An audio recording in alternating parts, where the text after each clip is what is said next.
இந்த ராதாங்கிற இந்த பொண்ணும் இந்த ரிஷிங்கிற இந்த பையனும் ஒருத்தருக்கு ஒருத்தர் பேசிக்காதனாலேயே ஃப்ரெண்ட்ஸ் மூலியமா பேசிக்கிறாங்க.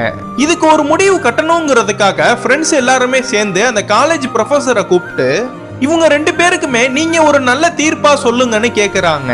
அதுக்கு அவரும் வர செமஸ்டர் எக்ஸாம்ல உங்க ரெண்டு பேத்துல யாரு ரொம்ப கம்மியான மார்க் எடுக்கிறாங்களோ அவங்க தான் முதல்ல பேசணும்னு சொல்லிடுறாரு. திருப்பதியில ரிலேட்டிவ் கல்யாணனால இவங்க ரெண்டு பேரு வீட்லயுமே திருப்பதி கிளம்பிடுறாங்க. இவங்க ரெண்டு பேருக்குமே எக்ஸாம் இருக்கிறனால இவங்க ரெண்டு பேரும் வீட்லயே உட்காந்து படிக்கிறாங்க. இப்படின்னா இருக்கிறப்ப இந்த பொண்ணோட அண்ணன் ஒரு பெரிய கட்சி தலைவரா இருப்பான். அவனை பழி வாங்கணுங்கிற ஒரு காரணத்துக்காக நிறைய அடியாட்கள் எல்லாம் கூட்டிட்டு வந்து இந்த பொண்ணை கடத்தி கூட்டிட்டு போறதுக்காக நிக்கிறாங்க. ஒழுங்கா உங்க அண்ணனுக்கு போனை போட்டு இங்க வர சொல்லுன்னு இவனும் கேக்குறான். ஆனா இந்த பொண்ணு உங்க அண்ணனுக்கு கால் பண்ணாம ரிஷிக்கு கால் பண்ணிடுறா. இவன் அவனுக்கு கால் பண்ணி பேசாம இருந்தாலும் அவன் ஏதோ பிரச்சனைன்னு புரிஞ்சுக்கிட்டு இவன் அந்த இடத்துக்கு வந்துடுறான். அங்க இருக்கிற எல்லா ரவுடி பசங்களையுமே அடிச்சு போட்டு நம்ம ராதாவையும் காப்பாத்திடுறான்.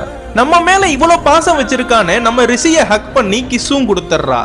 அதுக்கப்புறம் ரெண்டு பேருமே பயங்கரமா லவ் பண்ணி சுத்திட்டு இருக்காங்க. இப்படின்னா இருக்கிறப்ப மினிஸ்டர் வீட்ல இருந்து அவங்க பையனுக்கு பொண்ணு பார்க்கலான்னு ராதா வீட்டுக்கு வராங்க. ராதாவோட அக்காவை தான் பொண்ணு பார்க்கலான்னு வந்திருப்பாங்க. ஆனா அந்த பொண்ணு நான் ரிஷியோட அண்ணனை தான் காதலிக்கிறேன், நான் அவனை தான் கல்யாணம் பண்ணிப்பேன்னு சொல்லிடுறா. இதெல்லாம் கேட்ட அந்த மினிஸ்டருக்கு அசிங்க தாங்காம அந்த ராதாவோட அண்ணன் கிட்ட உன் கூட பிறந்த தங்கச்சியவே உனக்கு சரியா பார்க்க தரல, நீனா எப்படா கட்சியை பாப்பன்னு இவரு திட்டிட்டு கிளம்பிடுறாரு. இதுல கோவமான நம்ம ராதாவோட அண்ணன் நம்ம ரிஷியோட அண்ணனை போட்டு அடி அடின்னு அடிச்சிடுறான். இதெல்லாம் பார்த்த ரிஷியும் நீ ஏன் அண்ணனே அடிக்கிறியான்னு அவனும் போட்டு அடிக்க ஆரம்பிச்சிடுறான். ரொம்ப ஒத்துமையா இருந்த இந்த ரெண்டு குடும்பமும் சண்டை வந்து பேசாமலே போயிடுறாங்க.